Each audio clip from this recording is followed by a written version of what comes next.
It's close to 2 by the time I drag myself up the 4 flights of stairs to my apartment. The elevator is finally working, but I no longer trust it. Not after last time. The last thing I want is to get stuck in that rickety metal box again, especially not when I have to be up in 5 hours. Though at this point, I'm so exhausted, I'd probably just curl up on the dirty floor and fall fast asleep. I unlock the deadbolt and slip in, kicking off my shoes at the door with a relieved sigh. My feet ache. I smell like bleach and Windex, and my hands are sporting a nice rash from my standard-issue rubber gloves. But I tell myself it's worth it as I drop my bag on the kitchen table next to our neatly stacked pile of bills. At least the pile is getting smaller, I think. In the fridge, I find a plate of food wrapped in plastic with a napkin note on top. In messy capital letters, my sister has scrawled, "Eat me." I smile to myself. She loves me, even when she acts like she doesn't. I pull the plate from the fridge along with the plastic containers containing the rest of the dinner leftovers and ignore the soft rumbling of my stomach as I scrape the contents of my plate back into the containers. Broccoli with broccoli, rice with rice, chicken with chicken. It's a much more balanced meal than we were eating a few months ago. It's actual food now that I've picked up another job. But there's still a paltry amount of it. Once I replace my portion, there's at least enough for both Mom and Glory to have lunch tomorrow. I'll grab a sandwich from the store after my morning shift.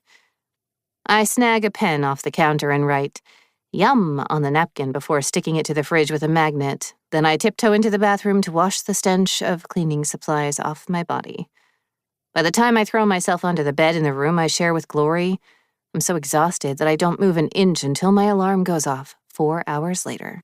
Girl, you pick up another shift at the motel last night?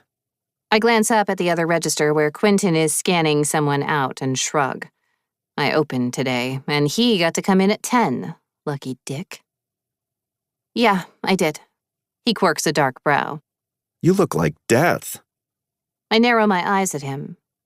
I've known Quentin since high school, and 5 years later, he's still just as obnoxious as ever. Gee, thanks, Quinn. I love you too.